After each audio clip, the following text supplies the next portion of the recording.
할렐루야, 할렐루야. 지난 한 주간도 평안하셨습니까?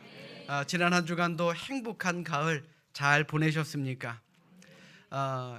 제가 이렇게 설교를 준비하다 보면요, 이제 아침에 여러분들과 어떤 인사를 해야 될지를 이렇게 설교를 타이핑을 다 해놨는데, 아침에 이게 뉴스를 딱 켜보고 정말 깜짝 놀랄 소식이 있어서 여러분들에게 요거는 좋은 인사는 나중에 하고 일단 이거부터 여러분들에게 말씀드려야 되겠다라는 그런 생각이 듭니다.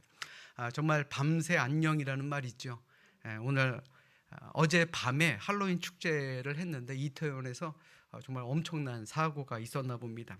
오전 6시까지 집계된 사망자가 149명, 그리고 부상자가 76명이다라고 그럽니다. 사실 우리나라가 언제부터 이렇게 할로윈 축제 같은 걸 했는지, 설날이나 추석 때 누가 깔려 죽었다는 얘기 못 들어봤잖아요. 그렇죠? 정말 너무너무 안타까운 것 같습니다. 많은 사람들이 뭐 경찰 탓을 하고 시민의식 탓을 하고, 그러니까 여러 가지 탓을 하지만 참 사고는 안타까운 일이고, 또 더욱이 젊은 사람들이 많이 거기서 운명을 달리해서 너무나도 안타깝습니다.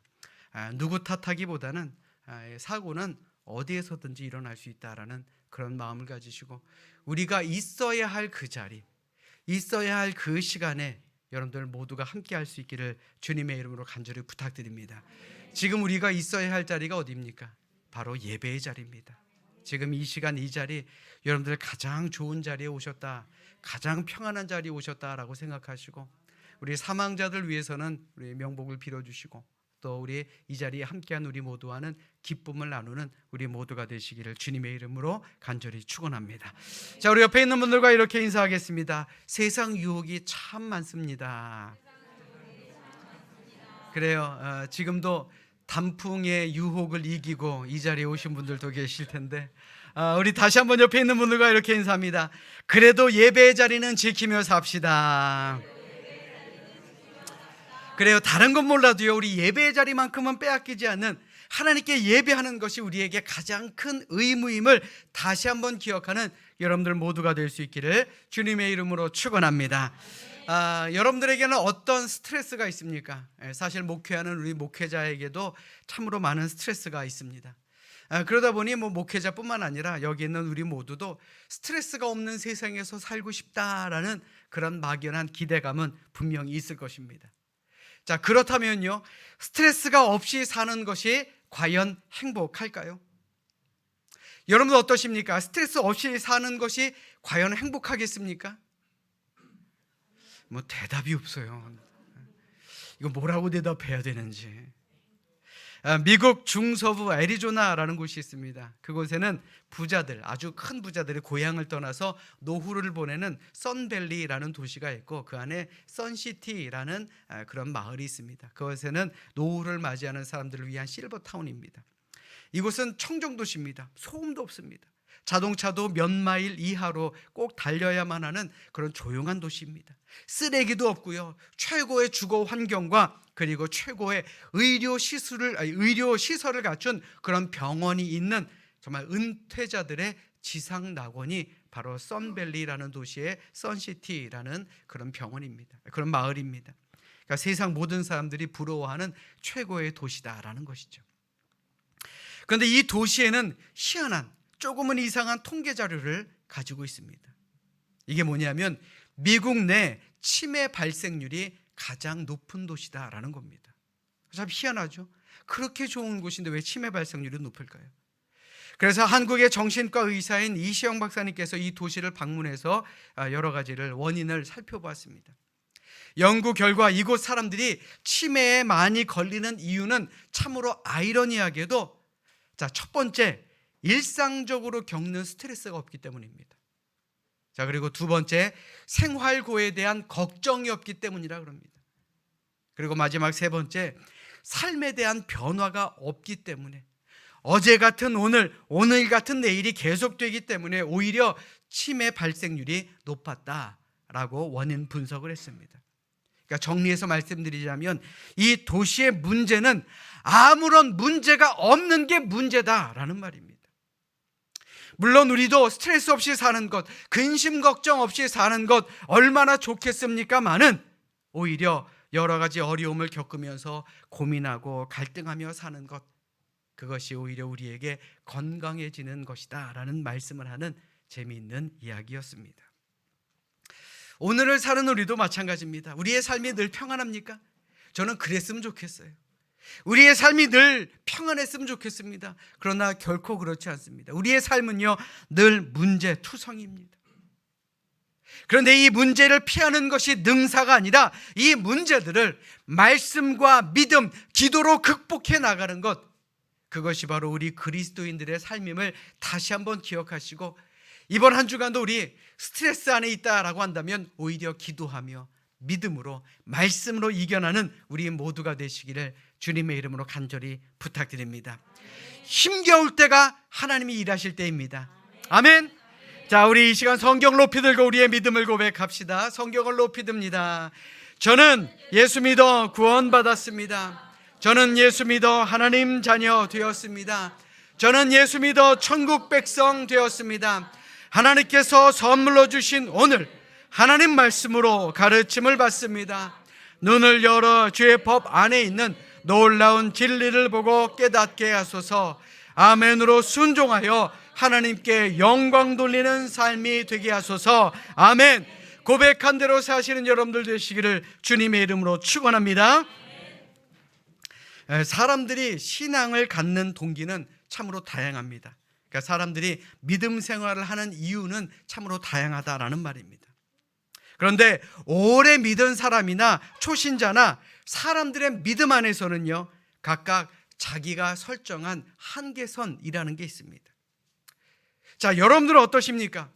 우리 스스로에게 한번 물어봅시다. 여러분들 왜 교회 나오셨습니까? 왜 하나님을 믿으셨습니까? 내가 바라는 것이 이루어지더라도 우리의 믿음이 흔들리지 않을 그러한 자신이 있습니까? 아니면 반대로 아무리 기도해도 하나님께서 들어주시지 않는다라고 한다면 그럼에도 우리의 믿음이 흔들리지 않을 자신이 있으시냐라는 말입니다. 참신앙이 뭡니까? 참된 그리스도인이 뭡니까? 하나님의 전능하심을 믿고 내가 그어놓은 그 한계선을 뛰어넘는 것, 그것이 진짜 믿음이다라는 것을 우리는 너무나도 잘 알고 있지만 때로는 우리의 삶에 여러 가지 문제가 찾아오면 우리의 믿음이 흔들릴 때가 있다라는 것입니다. 목회자는 안 그렇습니까? 목회자들도 마찬가지지요. 내가 어찌할 수 없는 고난이 찾아오면 우리는 이내 하나님을 원망할 때가 있다라는 말입니다. 오늘 본문에서 바로 마리아와 마르다 이 두 여인의 마음이 바로 이런 것일 것입니다.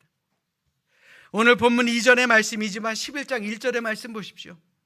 어떤 병자가 있으니 이는 마리아와 그 자매 마르다의 마을 베다니에 사는 나사로라.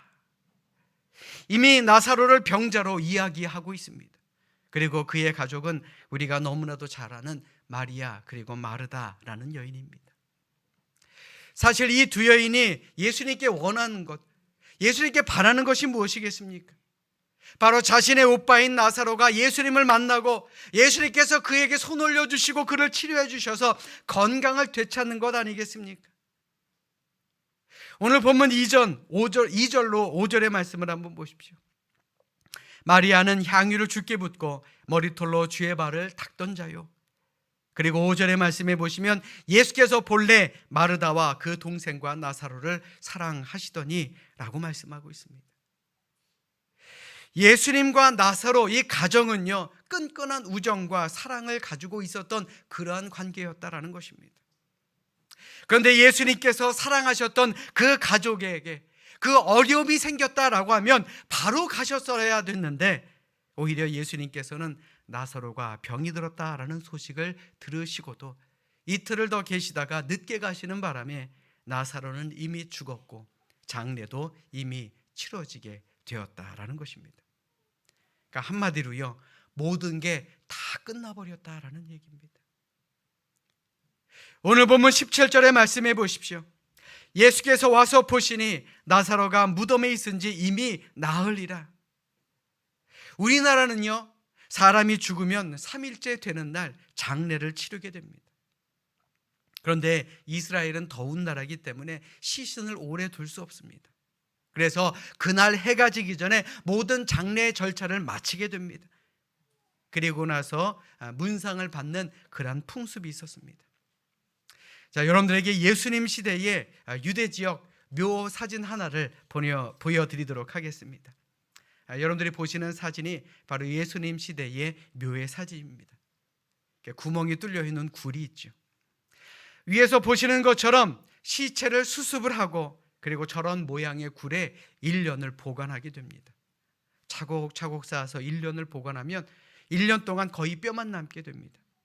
그러면 그 뼈를 이런 모양의 작은 유골함에 넣어서 보관하는 것이 풍습이었습니다.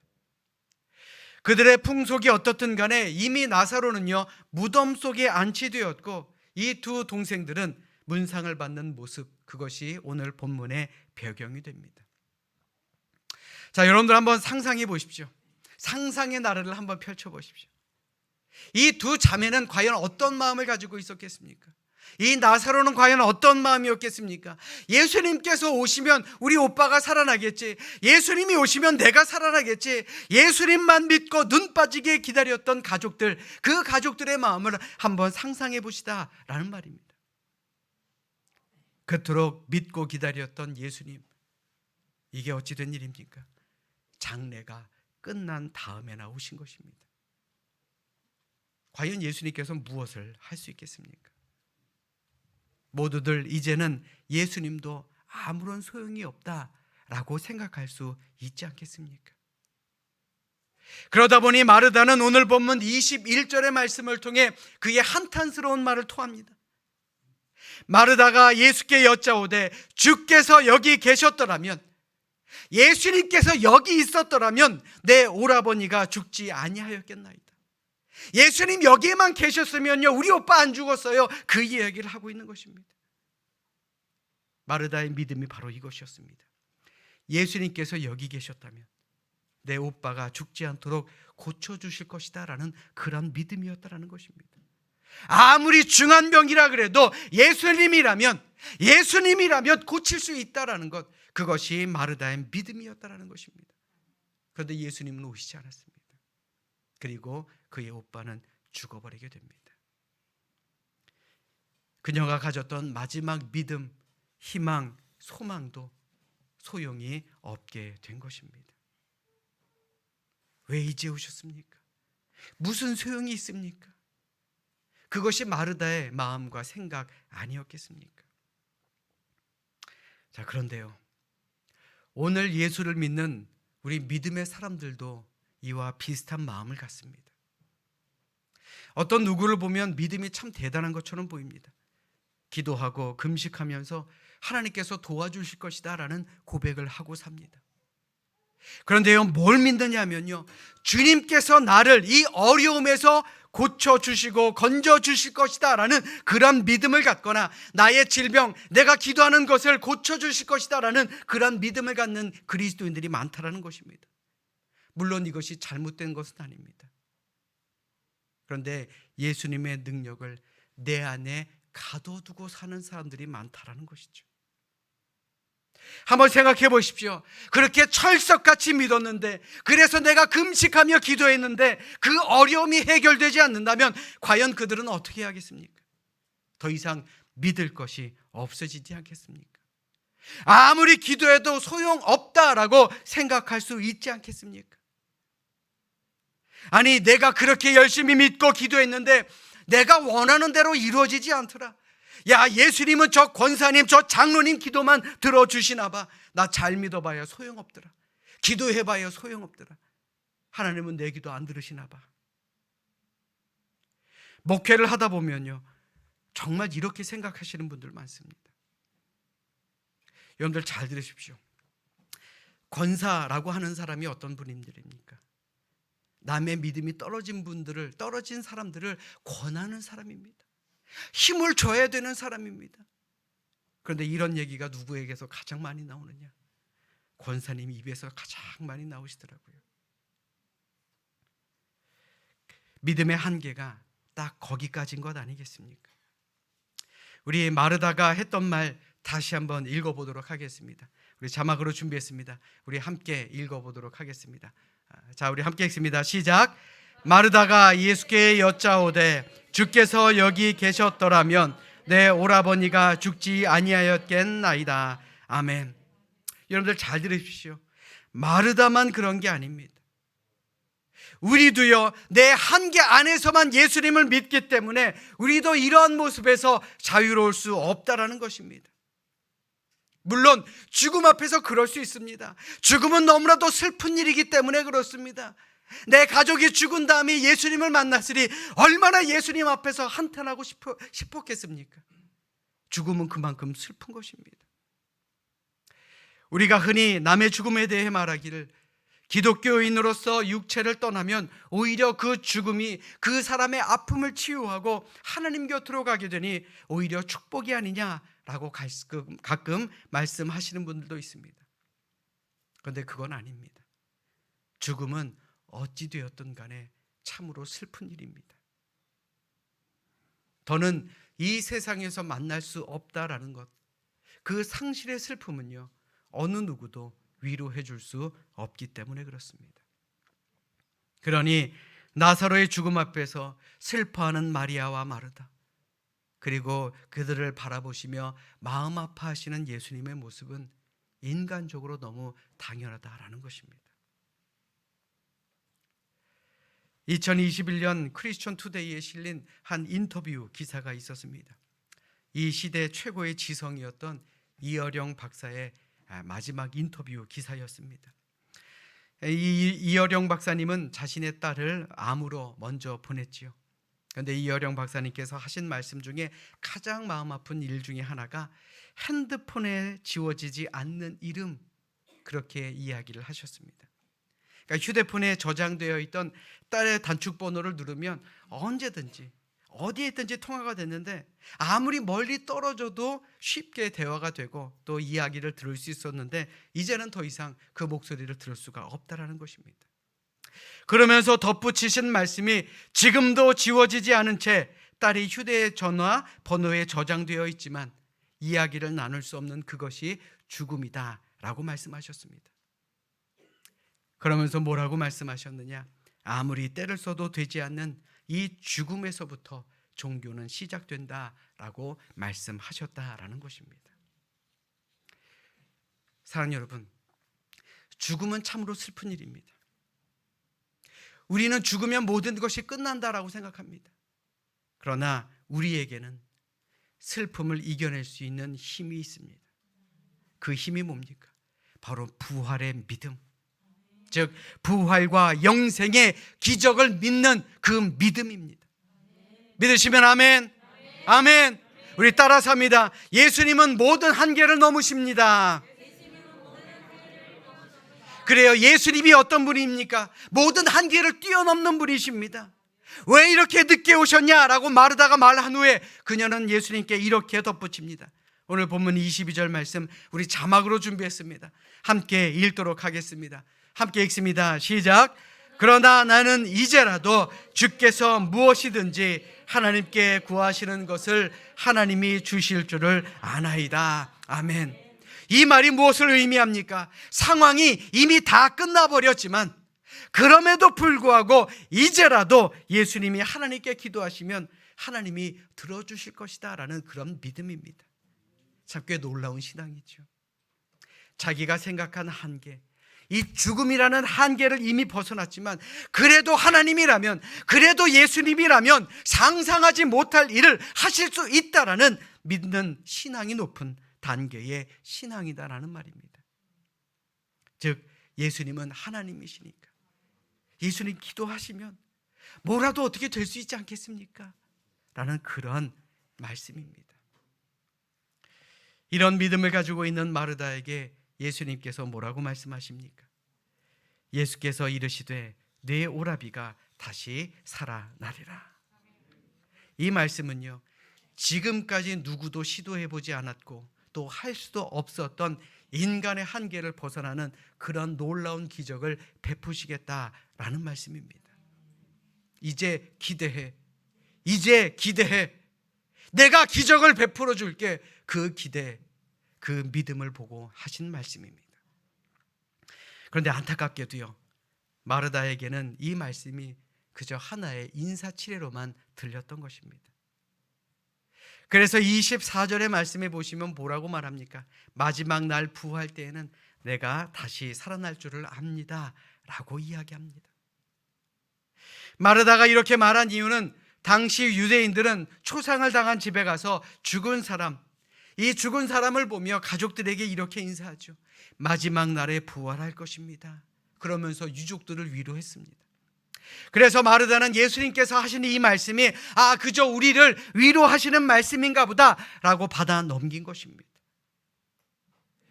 죽은 자기 오빠가 지금 당장 살아난다고 믿기에는 그의 믿음이 작았다라는 것이죠. 죽은 오빠가 당장 살아난다라는 것은 그의 믿음으로 도무지 불가능한 일이다 라고 생각했다라는 것입니다. 그런데 그때 예수님께서 오늘 본문 25절로 26절을 통해 다시 한번 마르다에게 이렇게 말씀하십니다. 예수께서 이르시되 나는 부활이요 생명이니 나를 믿는 자는 죽어도 살겠고 무릇 살아서 나를 믿는 자는 영원히 죽지 아니하리니 이것을 네가 믿느냐. 아멘. 오늘 말씀의 포인트가 뭡니까? 나사로가 살아났다라는 게 포인트가 아니에요. 네가 이것을 믿느냐, 이것이 바로 포인트다라는 것입니다. 어느 누구도 믿을 수 없는 충격적인 선언이었지요. 네가 나를 믿기만 하면 네 죽은 오빠가 당장 살아날 수도 있고 내가 그들에게 영생을 줄 터인데 네가 이것을 믿느냐라는 말입니다. 기적은 네 믿음에 달린 것이다. 그 말씀을 예수님께서 그에게 물으신 것입니다. 그때 마르다의 대답이 무엇이었습니까? 오늘 본문 27절의 말씀 보십시오. 이르되 주여 그러하외다. 주는 그리스도시요 세상에 오시는 하나님의 아들이신 줄을 내가 믿나이다. 내가 믿나이다. 사랑하는 여러분, 사람의 육체는 너무나도 안타깝지만 한 번은 죽음을 당할 수밖에 없습니다. 그러나 그 사람의 영혼은 결코 죽지 않습니다. 그래서 영혼에게는 육체의 죽음이 끝이 아닙니다. 그러므로 믿는 우리에게 죽음이라는 것이 무엇입니까? 육체를 벗어나는 것에 불과한 것입니다.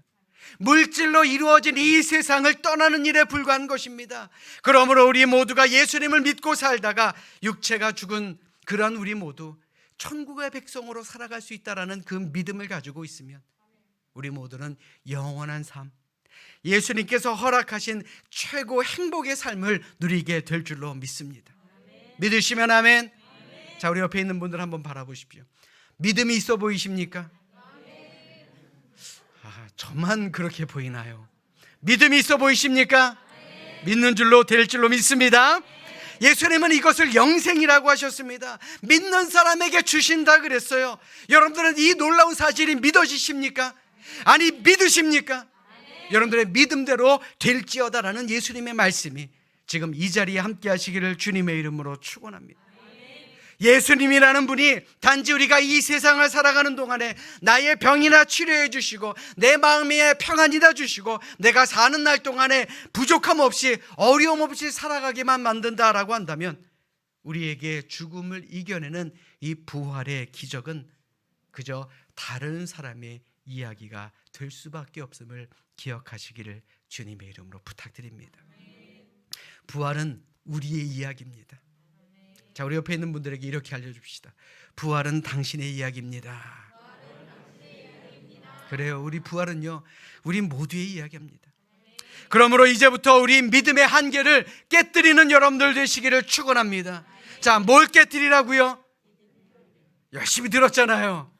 믿음의 한계를 깨뜨리시길 바랍니다. 자, 다시 한번요, 뭘 깨뜨리라고요?